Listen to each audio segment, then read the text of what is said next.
Hello hello.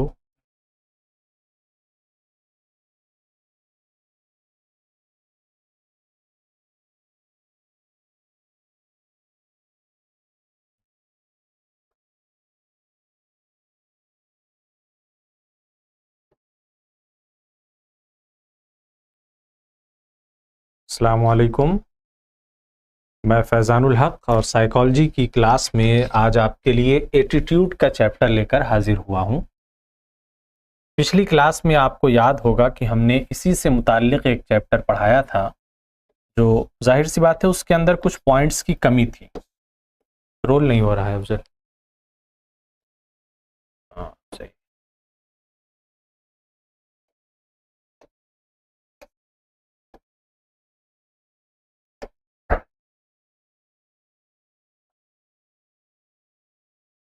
हाँ, पिछली class में हमने जो चैप्टर पढ़ाया था, जाहिर सी बात है रवैये और किरदार से मुताल्लिक़ था, लेकिन उसका सिरा कहीं ना कहीं माहौल से जुड़ता। ठीक है, इसीलिए माहौल के मुताल्लिक़ यानी जो आलूदगी पैदा होती है अलग अलग किस्म की, चाहे वो पानी की आलूदगी हो, हवा की आलूदगी हो, ठीक है, आवाज़ या शोर की आलूदगी हो, इन सारी चीज़ों का भी जिक्र आ गया था। अब ये सबक बुनियादी तौर पर एटीट्यूड आपके सिलेबस का हिस्सा है। आपको उर्दू में पढ़ाना चाहिए था, लेकिन उर्दू में पीडीएफ इसकी अवेलेबल नहीं है, अभी शायद ये ट्रांसलेट नहीं हुई है, ठीक है, जो नई बुक है। इसलिए हम जो नई बुक अंग्रेजी में है उसके अकॉर्डिंग आपको पढ़ाएंगे, चीज़ें आपको उर्दू में ही डिस्कस करेंगे, ठीक है, उससे परेशान मत होइएगा। ये हमने बस इसलिए ओपन कर रखी है ताकि आपको समझाने में आसानी। चीज़ें वही हैं, कुछ चीज़ें उसमें ऐड हुई हैं जिनके बारे में हम गुफ्तगू करेंगे, ठीक है। तो सबसे पहले चलिए इसके मुताल्लिक हम सीखते हैं कि एटीट्यूड होता क्या है, या एटीट्यूड से हम समझते क्या है। आपने देखा होगा कि हम और आप बोलते हैं कि फला बहुत एटीट्यूड में रहता है, या फला का रवैया अच्छा नहीं है, इस तरीके के जुमले आपने सुने, ठीक है। तो जब हम किसी के मुताल्लिक इस तरीके का कोई लफ्ज़ इस्तेमाल करते हैं तो उससे हमारा मकसद क्या होता है, हमें ये क्लियर होना चाहिए, ठीक है।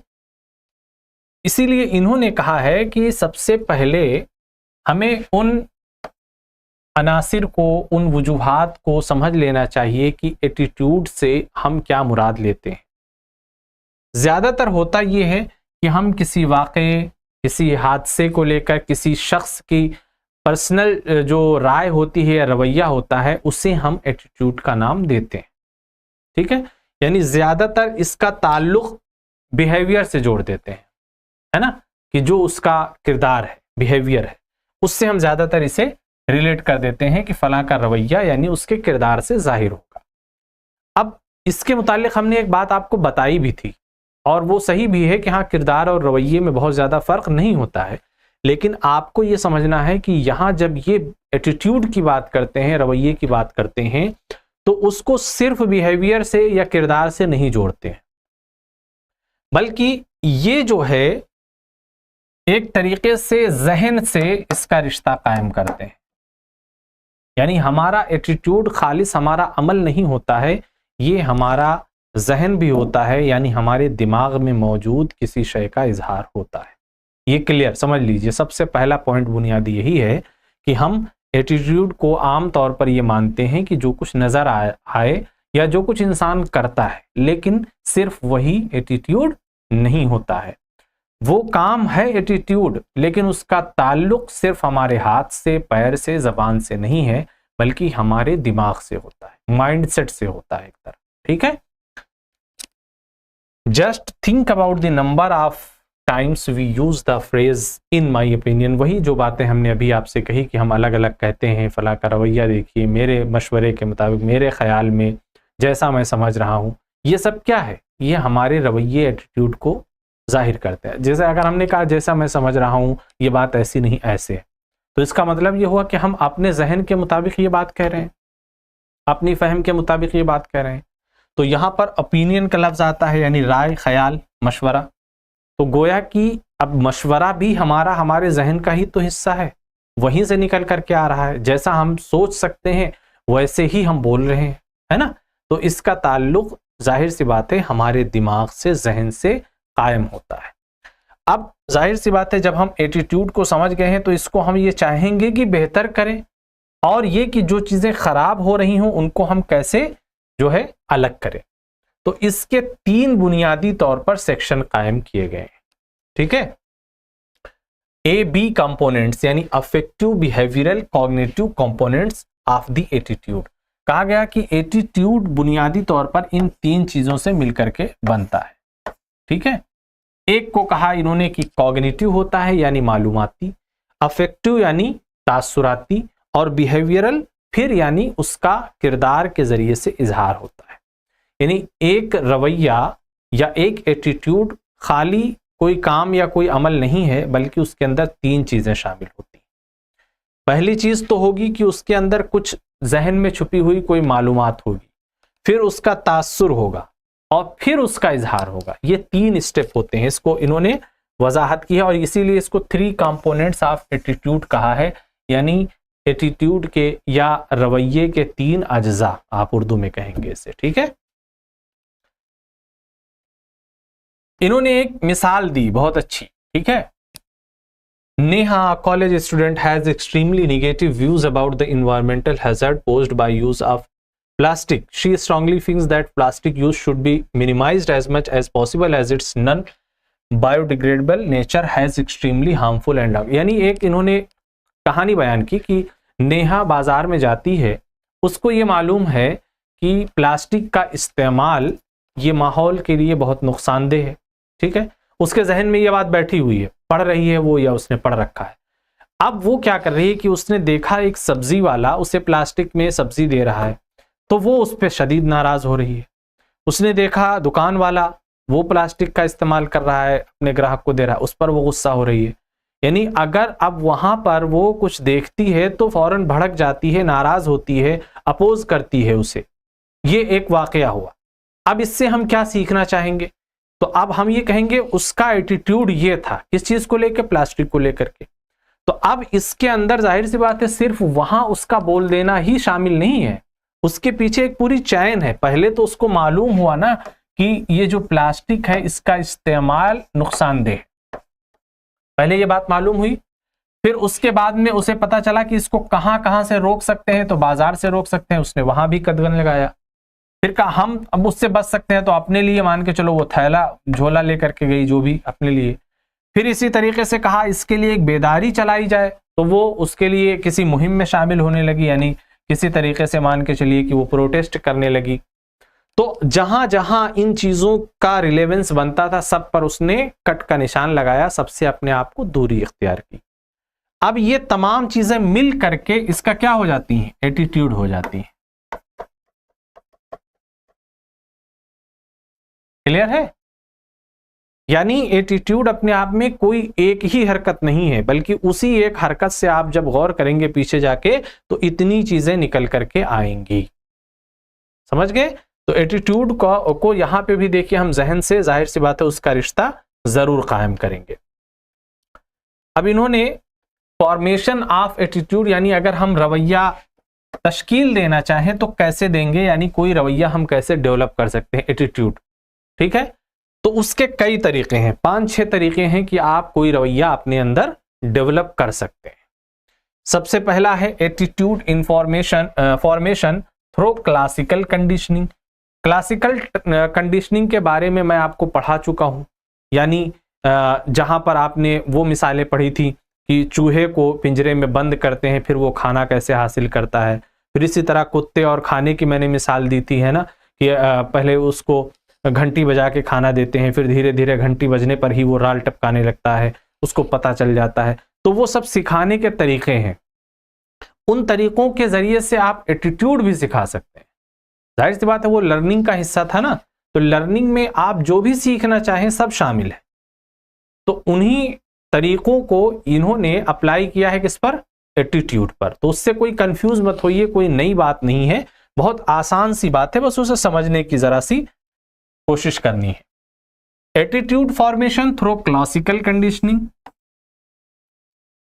ठीक। अब ये क्लासिक की जब बात की जा रही है यानी एक ट्रेडिशनल चीज है, classical conditioning is a basic form of learning in which an initially neutral stimulus acquires the potential to evoke responses through repeated pairing with another stimulus।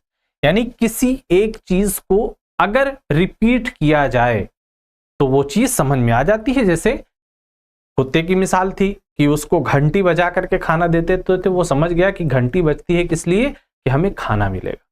तो ये एक तरीका होता है ना कि जैसे बच्चे को अगर हमको सिखाते हैं तो कैसे सिखाते हैं, एक ही लफ्ज बार बार बोलते हैं उसको, बेटा ये कहो, बोलो बोलो बेटा, छोटे बच्चे को फिर बोलने लगता है, यानी रिपीटेशन। ठीक है, क्या है यहाँ पे, तकरार, बार बार चीजों को हम दोहरा रहे हैं। ये तरीका होता है क्लासिकल कंडीशनिंग। यानी यहां पर जिस एटीट्यूड को, जिस रवैये को आप डेवलप करना चाहते हैं उसके बारे में बार बार बताइए, बार बार कहिए। ठीक है, तो ये क्या हो जाएगा, उस रवैये की तरफ या उसकी अहमियत उसके दिल में बैठ जाएगी, उसको सीखना चाहेगा, समझेगा कि ये कोई इंपॉर्टेंट चीज है। तो ये तो पहला तरीका हो गया। फिर दूसरा तरीका ये है attitude formation through operant conditioning. ठीक, यहां पर भी देखिए क्या है, instrumental conditioning is another basic form of learning in which responses that lead to positive rewarding outcomes और that is instrumental in avoiding negative outcomes are strengthened। ठीक है, यानी उसको मजबूती दी जाती है, एक तरीके से ताकत फराहम की जाती है। किसको, अगर आप क्या करेंगे, किसी भी चीज के साथ आप म्यूजिक का इस्तेमाल करते हैं, कोई इंस्ट्रूमेंट इस्तेमाल करते हैं, अब वहां पर उन्होंने घंटी इस्तेमाल की थी, कोई भी आप इस तरीके से इस्तेमाल कर सकते हैं। ठीक है, या आप कोई रवैया ऐसा अपनाते हैं जो म्यूजिकल हो, उससे भी बच्चा सीखता है।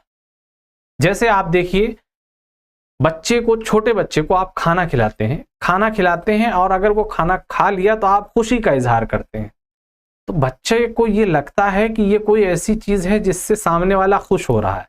अच्छा, उसको ये नहीं पता है कि ये खुश हो रहा है कुछ है, लेकिन वो एनर्जी जो आपके जरिए से निकलती है वो बच्चे पे असर दिखाती है, बच्चे से वही एनर्जी निकल के आती है, तो दोनों खुश हो जाते हैं। माँ बच्चे को अगर दूध पिला रही है, वो नहीं पी रहा है, माँ भी परेशान है, बच्चा भी, फिर दूध पिलाने के बाद में माँ ने अगर खुशी का इजहार किया, हंसी बच्चे के सामने, बच्चा भी हंसेगा। मतलब एक दूसरे से ताकत, इन दोनों की जो पॉजिटिव एनर्जी है टकरा रही है और उससे उसके अंदर ये जहन में बैठ रहा है कि ये अच्छी चीज है। ठीक है, तो धीरे धीरे वो ऐसे ही रवैया अपनाने लगेगा कि जब वो ऐसा काम करेगा तो खुश होगा, उसको लगेगा कि हाँ इससे अभी ये हंसेंगे, ये भी खुश होंगे। आपको कोई इनाम मिलता है या किसी भी तरीके से अगर कोई काम करते हैं आप, तो आप ये फील करते हैं ना कि हमारे वालिद या हमारे टीचर खुश होंगे अभी अगर हम ये मेहनत से करेंगे कुछ, इस उम्मीद में आप कर रहे होते हैं। उस खुशी की वजह से आपके अंदर ये लर्निंग आ रही है, तो वो एनर्जी जो पॉसिबल है आपके सीखने का सबब बन रही है। इसे क्या कहते हैं, ऑपरेंट कंडीशनिंग। ठीक है, तो ये दूसरा तरीका हो गया। जिस रवैये को भी आप सिखाना चाहें सिखा सकते हैं, बच्चे को कुछ बुलवाना चाहें, कुछ खिलाना चाहें, ठीक है, कोई काम लेना चाहें, किसी भी तरीके से रवैये को डेवलप किया जा सकता है। तीसरा, एटीट्यूड फॉर्मेशन थ्रू मॉडलिंग या एग्जाम्पल। ये मॉडलिंग मतलब मुशाहिदा, ऑब्जर्वेशन। आप कभी ऐसा भी होता है कि बहुत सारी चीजें आपके अंदर या आपके आसपास तो मौजूद नहीं है, लेकिन आप उसे सीखना चाहते हैं, तो आप ऐसी जगहों का इंतखाब करते हैं जहां वो चीजें हैं और वहां जाके सिर्फ देखते हैं और देख के बहुत कुछ सीख लेते हैं। जैसे अगर आपके इर्द गिर्द कहीं कोई स्टेडियम नहीं है और आप खेल के बहुत शौकीन हैं, तो जाहिर सी बात है आप मोबाइल पे अब बहुत सारी चीजें हो गई हैं, मोबाइल भी ऑब्जर्वेशन का एक जरिया है। ठीक है, ऑब्जर्वेशन जहां पे भी आपके आंखों का इस्तेमाल हो, जहन जहां पर काम कर सके, सोच सके किसी चीज को देख करके, वो ऑब्जर्वेशन होता है। ठीक है, तो आप ऑब्जर्वेशन के जरिए से भी सीख सकते हैं। अगर आपने ग्राउंड कभी नहीं देखा है क्रिकेट का, फुटबॉल का, तो आप मोबाइल में देख करके उसकी एक तस्वीर अपने जहन में बिठा सकते हैं, उसके बारे में लिख सकते हैं, बोल सकते हैं, पढ़ सकते हैं। ठीक है, तो एक एटीट्यूड या उसके बारे में एक मालूमात जो आपके जहन में बैठी, ये भी रवैये की तश्कील कर रही है। किसके जरिए से हो रही है, ऑब्जर्वेशन से, सिर्फ ऑब्जर्वेशन से। इसी तरह कभी अगर जरूरत पड़ जाती है तो आपका ऑब्जर्वेशन काम आ जाता है। जैसे अगर आपने देखा कोई वालिद हैं आपके या वालिदा हैं, घर में कोई काम करती, मुसलसल आपने कभी किया नहीं, लेकिन उनको आप देखते थे मुसलसल वो काम करते हुए, इत्तेफाक से वो कहीं जो है रिश्तेदारी के यहाँ चली गई, अपने रिश्तेदार के यहाँ चली गई और ज़रूरत पड़ गई है, काम होना चाहिए, आप अब देखिए वो काम कर लेंगे। ठीक है, क्यों? इसलिए क्योंकि आपसे ऑब्जर्व किया है, आपने देखा है उनको। तो ये जो आपके अंदर रवैया तब्दील हुआ या आपने जो सीखा, किसके जरिए सीखा? ऑब्जर्वेशन से। कभी आपके वालिद ने या वालिदा ने नहीं कहा कि ये काम कीजिए, लेकिन आप उनको देखते थे, इसलिए वक्त पर वो काम आ जाएगा। तो ये भी एक सीखने का तरीका है। फिर attitude formation through social comparison. आपने देखा होगा, बहुत होता है गांव घर में, हर घर में ये होता है, अरे फला का बेटा ऐसा हो गया, तुम ऐसे ही हो, अरे तुम अभी तक यही कर रहे हो, वो तो ये कर चुका। तुलना देना, कंपैरिजन करना, मुकाबला करना, ये क्यों होता है? ये बाज चीजों में बहुत पॉजिटिव भी है। ठीक है, पॉजिटिव इस माने में है कि इससे अगर बच्चा वाकई कमजोर है, उसको थोड़ा शर्मिंदगी का एहसास होता है।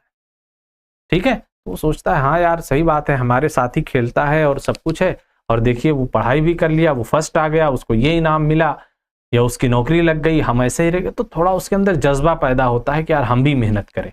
यानी अभी तक उसके अंदर जो लेजीनेस, लापरवाही, खेलने कूदने का रवैया था, वो बदल करके मेहनत में जा रहा है। किस वजह से जा रहा है? खाली एक दूसरे की तुलना, कंपैरिजन करने से। इस फॉर्मेशन से या इस तरीके से भी आपके अंदर एटीट्यूड में तब्दीली लाई जा सकती है। ठीक है, इसको कहते हैं attitude formation through social comparison. फिर उसके बाद में आ जाता है learning attitudes through group or cultural norms. कभी कभी हम आप तन्हा बहुत सारी चीजें नहीं सीख पाते हैं, लेकिन हमारे यार दोस्त अहबाब ऐसे मिल जाते हैं जो वो चीजें सिखा देते हैं। निगेटिव चीजें तो बहुत जल्दी सिखा देते हैं। आप सिगरेट ना पीते हो, सिगरेट पीने वाले दोस्तों के साथ रहिए, आप सिगरेट पीने लगेंगे। पान खाने वालों के साथ रहिए, आप पान खाने लगेंगे। तो हमारा मकसद यहाँ पे ये नहीं कि पॉजिटिव निगेटिव, लेकिन सीख रहा है किसकी वजह से? सोहबत की वजह से, ग्रुप की वजह से। तो ये जो ग्रुप और कल्चर है, ये पॉजिटिव चीजें भी सिखा सकता है, निगेटिव भी। आप देखिए, पढ़े लिखे लोगों के साथ रहिए, ग्रुप बनाइए, आप कुछ पढ़ी लिखी बातें जरूर करेंगे, समझदारी की बातें करेंगे, किसी किताब के बारे में, किसी राइटर, किसी कलमकार के बारे में। ठीक है, तो ये फर्क होता है किसका? ग्रुप और कल्चर का। ये आपको मिलता है जैसा आप इन्वायरमेंट क्रिएट करते हैं, इसके जरिए से भी आपके रवैये में तब्दीली आती है। Learning through exposure to information. Information किसी भी तरीके से अगर आप तक पहुंचती है तो वो आपके अंदर कुछ ना कुछ तब्दीली जरूर लाती है। जैसे अगर आपको बताया गया कि बादल जो है वो कोई चीज नहीं है, या बादल बहुत ठोस चीज है, सपोज दैट आसमान हम नीचे से देखते हैं, ठीक है, हम समझ रहे हैं कि ये पहाड़ के जो है पत्थर के टुकड़े हैं, उड़ रहे हैं। अगर हमें बताया गया तो हम इसे यकीन करेंगे इस पर। लेकिन अगर हम उन बादलों को चीरते हुए एरोप्लेन से ऊपर जा रहे हैं, फिर बादल के ऊपर हम देख रहे हैं जो है प्लेन से कि बादल कैसे जो है भाप की तरह उड़ रहे हैं, तो हमारा ये भ्रम टूट जाएगा।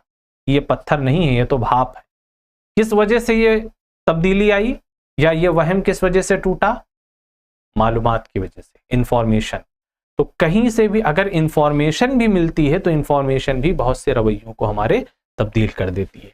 इन्होंने इसे ब्रीफ किया है, यहाँ पर देखिए इस तरीके से चार्ट बनाया है कि जो सोर्स आपके एटीट्यूड की तश्कील करते हैं या जिनसे आपका एटीट्यूड तब्दील होता है, वही ऊपर जो चीजें जिक्र की हैं यहाँ पर एक साथ दे दी हैं। आप अपनी कॉपी में भी एक चार्ट बना सकते हैं ऐसा। ठीक है, उर्दू में आप लिख लीजिए नाम चाहे सबके। चलिए, कुछ और चीजें हैं इसमें। एक तो है कि एटीट्यूड को क्या हम बदल सकते हैं या नहीं। जैसे पॉजिटिव एटीट्यूड डेवलप होते हैं, वैसे बहुत से निगेटिव एटीट्यूड भी डेवलप हो जाते हैं। ठीक है, अब हम चाहें कि उस एटीट्यूड को हम छोड़ना चाहते हैं, बदलना चाहते हैं, तो कैसे बदलेंगे? सपोज दैट किसी को नशे की आदत लग गई, ठीक है, तो आप नशे को कैसे छोड़ेंगे? गाली की आदत लग गई, गुस्सा बहुत आ रहा है, नाराजगी बहुत रहती है, चिड़चिड़ापन है, ठीक है, या किसी से झगड़ने की बहुत ज्यादा वो हो गई। अब इस तरीके से बहुत सारी चीजें हैं जो निगेटिव में आती हैं। अब ये निगेटिव एटीट्यूड अगर किसी के अंदर डेवलप है तो उसको कैसे वो चेंज कर सकता है या नहीं कर सकता, हो ही नहीं सकता। ठीक है, ये भी एक बड़ा सवाल होता है। तो इसके बारे में सबसे पहले तो जो माहिरीन का ख्याल है वो यही है कि एटीट्यूड तब्दील किया जा सकता है, लेकिन बस कुछ शर्तें हैं उसके लिए। ठीक है, तो हम उस पर गौर करते हैं।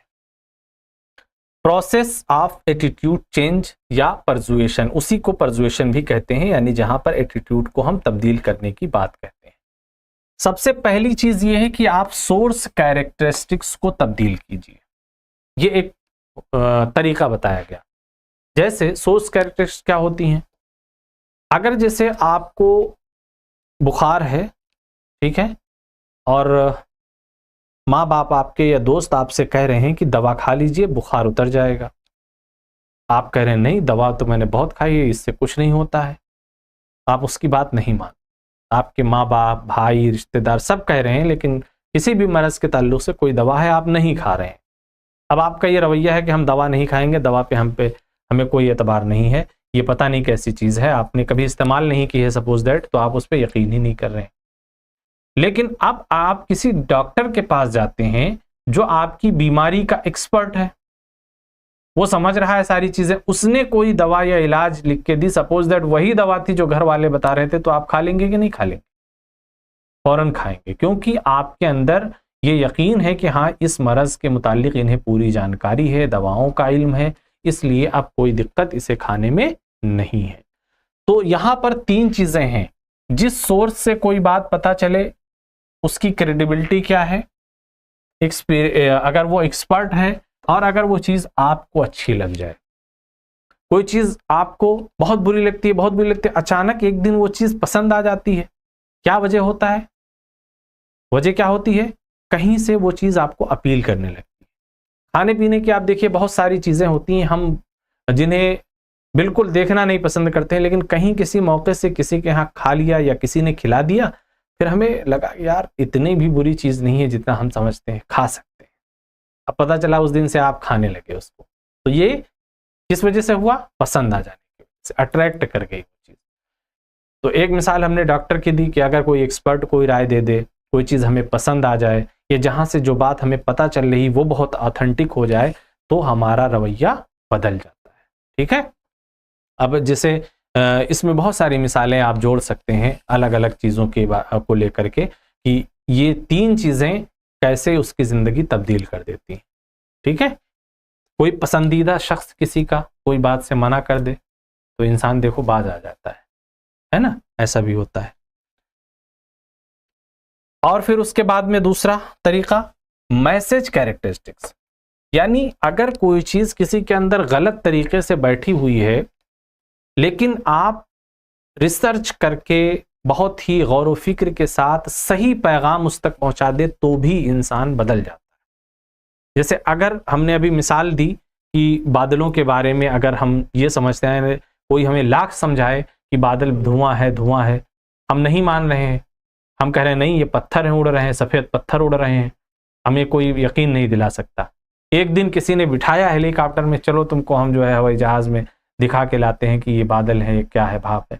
अब आपको ले गया वहां से दिखा रहा है, अब उसने गोया कि एक तरीके से रिसर्च का काम किया, रिसर्च किया और वहां आपको दिखाया, तो आप समझ गए कि हाँ ये क्या है, भाप है, इसके अंदर तो हम जा सकते हैं, इसके अंदर से आ सकते हैं, हाथ लगा सकते हैं, पानी है वगैरह वगैरह। तो यहाँ पर कौन सी चीज तब्दीली का सबब बनी? वो मैसेज, वो रिसर्च कि हाँ ये चीज ऐसी है हकीकत में। तो किसी भी चीज को लेकर के अगर कोई रिजिड है, कोई रवैया नहीं तब्दील हो रहा है, हो सकता है कि उसके बारे में सही इंफॉर्मेशन या सही मैसेज उस तक ना पहुंच रहा हो। जिस वक्त उसको सही मैसेज मिलेगा चीजें बदल जाएंगी, वो रवैया भी बदल जाता है। टारगेट कैरेक्टरिस्टिक्स, यानी जहां पर हदफ तय होता है। ठीक है, तो ये क्या होता है? Qualities of the target such as moods, personality traits like openness to experience as well as knowledge related to the area of concern etc may influence the likelihood and extent of attitude change। जिस तरीके से और बहुत सारी चीजें attitude में तब्दीली का सबब बनती हैं, उसी तरीके से हमारा हदफ भी कभी कभी तब्दीली का सबब बन जाता है। जैसे हमें पढ़ाई से कोई शगफ नहीं किसी तरीके से, ठीक, लेकिन हम एक दिन बैठे हुए थे और हमें किसी अफसर की कोई अदा बहुत पसंद आ गई, अब हमारे दिल में ये आ गया कि हम यार अफसर बने तो अच्छा है, ठीक है, अब हमारा हदफ बन गया अफसर बनना, तो पढ़ेंगे, है ना, मेहनत करेंगे उसके लिए। तो जो अब हम बिल्कुल काम नहीं करते थे वो काम हम करने लगे, यानी किसी हदफ को तय करके, तो ये हमारे रवैये में तब्दीली का सबब बन गया, है ना। इसी तरह आप देखते हैं बहुत होता है कि हम कभी कभी कुछ नहीं कर पाते हैं, लेकिन कोई चीज़ ऐसी होती है जो हमें अपील करती है और फिर हम उस काम को करने लगते हैं। कोई हदफ नज़र आता है सामने, कोई मकसद नज़र आता है, कोई चीज़ हमें अच्छी लग जाती है और हम काम करना शुरू कर देते हैं, तो रवैया भी हमारा क्या होता है, इसके साथ बदल जा रहा है।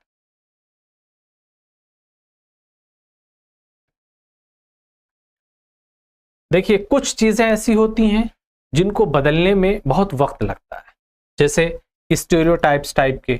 अब ये भी stereotypes, prejudice and discrimination special case of attitude होते हैं, इनमें थोड़ी सी मुश्किल पेश आती है। बाज़ लोगों को आप देखिए कुछ भी कह दीजिए, किसी भी तरह समझा दीजिए, समझने के लिए तैयार नहीं होते, या किसी चीज़ के बारे में अभी सामने वो चीज़ नहीं आई, पहले से कोई फैसला कायम कर लेंगे, कोई राय कायम कर लेंगे, ठीक है। डिस्क्रिमिनेशन करेंगे चीज़ों के बीच में, दो अलग अलग चीज़ें हैं, एक ही जैसे हैं, लेकिन दो अगर हैं तो दोनों के बारे में अलग अलग राय होगी, डिस्क्रिमिनेशन होगा। तो अब ये जो रवैया है ये बहुत अलग है, इसके तब्दील होने ना होने पे भी बहुत से इख्तलाफ है, ठीक है। तो बहरहाल इनको आपको समझना है। इसमें एक तो हो जाता है स्टीरियोटाइप, जो हम बोलते भी हैं, stereotype is a belief about a particular ethnic, racial, social और रिलीजियस ग्रुप। किसी भी ग्रुप के मुतालिक, ठीक है, सोसाइटी के मुतालिक, मजहब की बुनियाद पे, नस्ल की बुनियाद पे, रंग की बुनियाद पे कोई ख्याल या कोई बात जहन में बैठ जाए, उसे क्या कहते हैं, स्टीरियोटाइप्स, ठीक है। यानी पहले से कोई ख्याल किसी के बारे में जहन में बिठा लेना, इसकी बस आप तारीफ समझ लीजिए, ठीक है।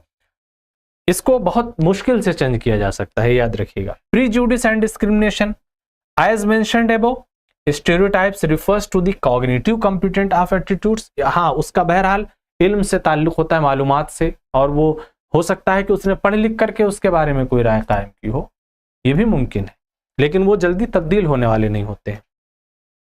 Prejudice on the other hand indicate affective component of attitudes towards a particular group।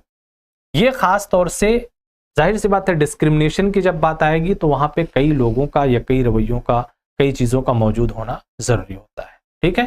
तो आप इस तरीके से समझ सकते हैं कि क्लास के अंदर जाहिर सी बात है सारे बच्चे एक जैसे तो नहीं होते हैं, लेकिन अगर आप ये कहें कि हम सबको अलग अलग जो है सवालनामा देंगे तो ये तो नाइंसाफ़ी हो जाएगी, है ना। कहें कि हाँ कोई मेहनत नहीं करता है तो उसको हम सख्त जो है पर्चा देंगे, कोई मेहनत करता है तो वो तो सब आता ही है, उसको आसान दे दें, या इस तरीके से जो चीज़ें आप डिस्क्रिमिनेशन वाली करें वो चीज़ें आपके रवैये की खराबी की तरफ इशारा करती हैं, है ना। या किसी के बारे में कोई पहले से राय कायम कर लेना कि नहीं ये तो भाई ऐसा ही करेगा, ऐसा ही होगा सारी चीज़ें, ये सारी चीज़ें ख़तरनाक होती हैं। ये रवैये तब्दील करने की ज़रूरत होती है, लेकिन ये जल्दी तब्दील होते नहीं। Sources of stereotypes and prejudice, कहाँ से ये चीज़ें पैदा हो जाती हैं इंसान के अंदर। Social psychologists have shown that stereotypes and prejudice can be acquired from one or more of the following sources. एक तो ये कि लर्निंग के जरिए से, यानी किसी तरह पढ़ लिख करके कोई उनके अंदर ख्याल या जज्बा पैदा हो गया, ठीक है, कोई यकीन पैदा हो गया, अब वो तब्दील नहीं होगा क्योंकि उन्होंने रिसर्च किया है, ठीक है, उसके बारे में जाना और समझा है, फिर उन्हें ये जो है ख्याल उसके जहन में बैठा हुआ है। दूसरा ये हो सकता है कि strong social identity and tendency towards in group bias, किसी ग्रुप को लेकर के कोई तासुब या सोसाइटी या मुआशरे को लेकर के किसी तरीके की बात उनके जहन में बैठ जाए, ये भी एक पॉसिबल है, ठीक है। तो जिस तरीके से मालूमात के हासिल करने के साथ इंसान स्टेरियोटाइप हो सकता है, तो कभी किसी ग्रुप के साथ असबियत में भी वो ये काम कर सकता है।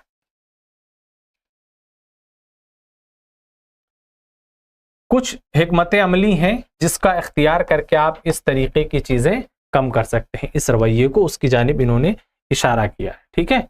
सबसे पहले तो आपको ये मालूम होना चाहिए that since these attitudes are acquired through learning and exposure to various sources of information such as books, newspapers, advertisement, यानी अब आपको ये तो मालूम है कि जो ये काम कर रहा है वो कोई बेवकूफ नहीं है, वो पढ़ लिख करके बना हुआ है, लेकिन क्या अगर गलत है तो उसको हम कैसे तब्दील कर सकते हैं, तो उसके बारे में ये बात कर रहे हैं कि उसको आप बहुत बेवकूफ भी मत समझिए हर चीज को लेकर के।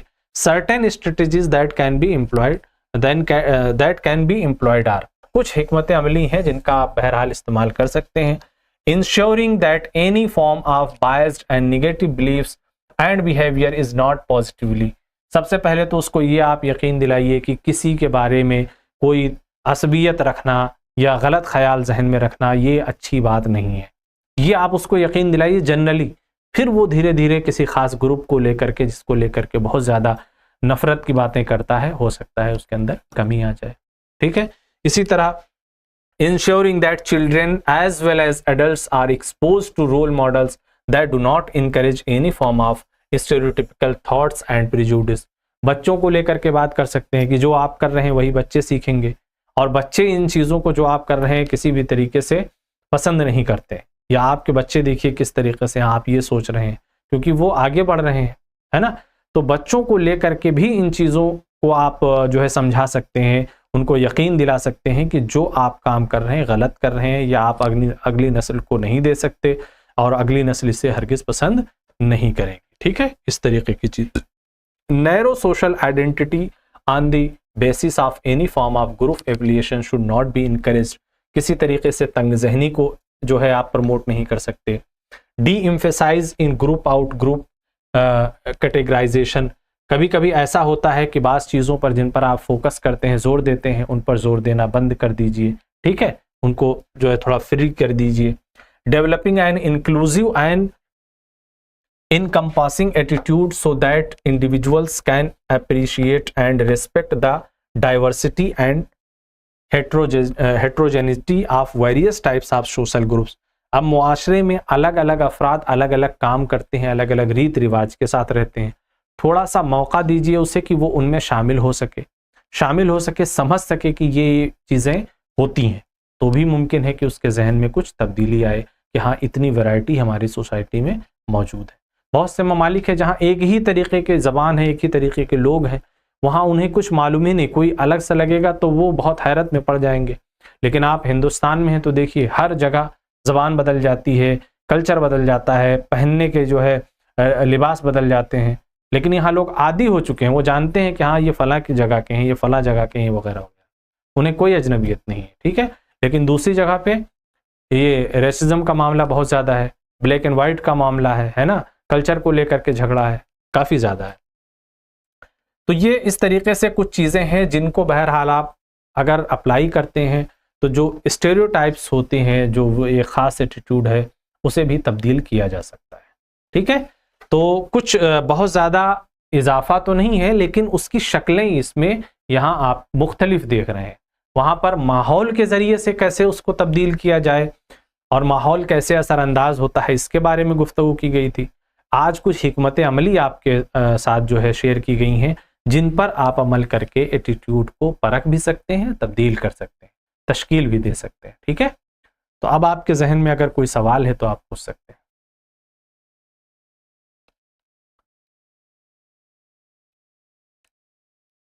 कोई मौजूद है?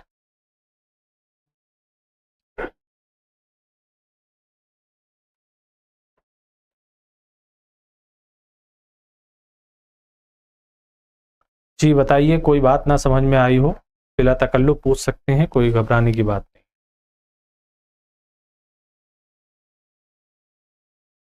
इससे हमें भी मालूम होगा कि आप लोग इन्वॉल्व रहती हैं, क्लास में एक्टिव रहती हैं।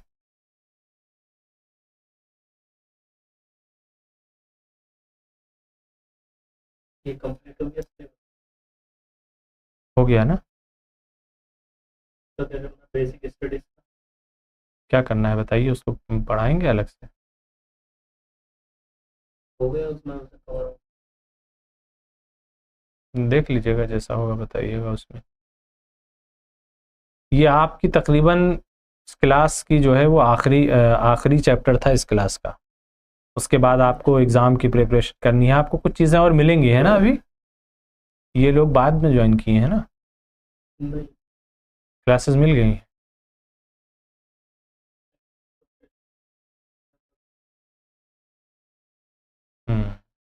चलिए एटीट्यूड की तारीफ कोई बता दीजिए, कौन बताएगा?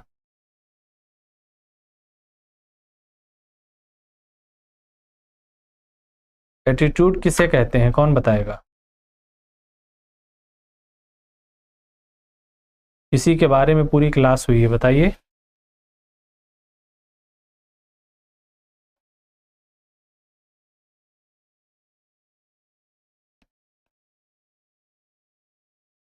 जामिया आयशा सिद्दीका। और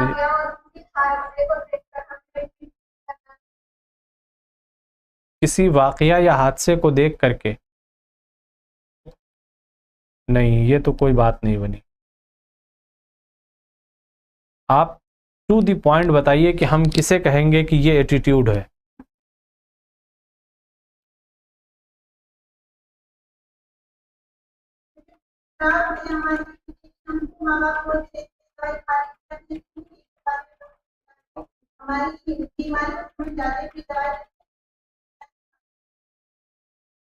वो देखिए, मैंने इसके बारे में बताया कि एटीट्यूड चेंज कैसे करते हैं, ठीक है। जैसे पहले हमारा रवैया था कि हम दवा नहीं खाते हैं, फिर हमें समझाया गया तो हम खाने लगे, तो वो तो चेंज करने की बात हुई। पहले हमें ये समझना है कि एटीट्यूड या रवैया होता क्या है, ठीक है।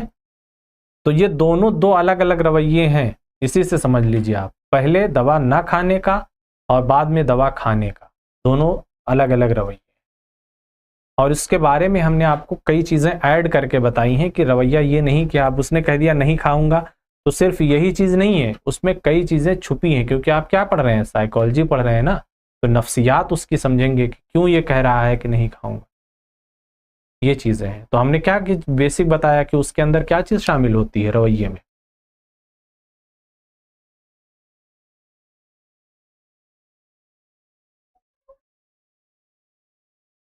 बताइए, कई बार शुरू में रिपीट किया है मैंने।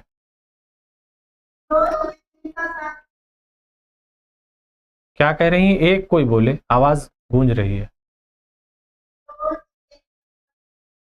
एहसासात? नहीं नहीं नहीं, एहसासात नहीं,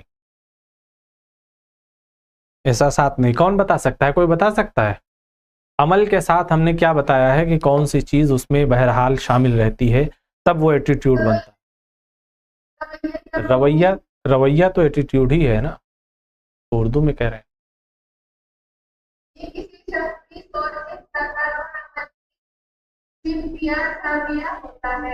सोच, सोच कह रहे हैं ना, हाँ, तो उस लफ्ज पे जोर दीजिए। मैंने सोच नहीं कहा, लेकिन मैंने आपको कहा सोच से भी क्लोज आप आइए। जहन, सबसे पहले आप क्या कहेंगे कि उसमें इंसान का जहन शामिल होता है, यानी जो कुछ वो कर रहा होता है ऐसे ही नहीं कर रहा होता है, बल्कि उसके मुतालिक कोई बात उसके दिमाग में मौजूद होती है। ये याद रखिएगा।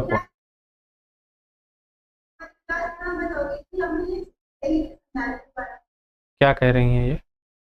एक बार अच्छा, ये तब समझ नहीं पाई, आपकी क्लास देर में शुरू हुई है। हाँ,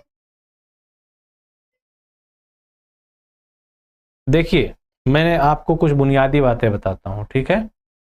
रवैया जो भी होता है, आम तौर पर हम ये समझते हैं कि कोई अगर कोई काम कर रहा है तो उसको कह देते हैं इसका रवैया ठीक नहीं है ना, यही बात हम कहते हैं, या अपना रवैया दुरुस्त कर लीजिए, या इस तरीके की जो भी चीज़ें होती हैं। हमें सिर्फ इसे रवैया नहीं कहना। रवैये की जब हम बात करेंगे तो हमें ये समझना चाहिए कि इस अमल के मुतालिक उसके जहन में कोई बात मौजूद हो। तो सबसे पहले रवैया जो जाहिर होता है वो दिमाग में मौजूद होता है। अगर हम किसी बात को गलत समझ रहे हैं तभी हम कहेंगे ना कि ये गलत है। जब हम समझेंगे ही नहीं ये गलत है तो हम कहेंगे नहीं। अब जैसे मिसाल दी मैंने प्लास्टिक का इस्तेमाल, तो प्लास्टिक का इस्तेमाल पहले हमें ये पता होना चाहिए कि नुकसानदेह है, तब हम कहेंगे सामने वाले से कि हाँ प्लास्टिक मत इस्तेमाल कीजिए। तो अब हम अगर कह रहे हैं कि मत इस्तेमाल कीजिए, ये हमारा रवैया है, लेकिन इसके पीछे हमारा दिमाग शामिल है, मालूमात शामिल है कि हम ये जानते हैं इसका इस्तेमाल नुकसानदेह है, ठीक है।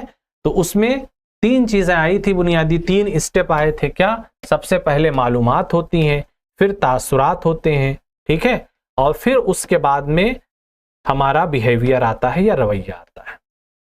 कंपोनेंट्स ये देखिए, सबसे पहले कॉग्निटिव होती है चीज, यानी हमारे जहन में उसके मुतालिक कोई खाका तैयार होगा।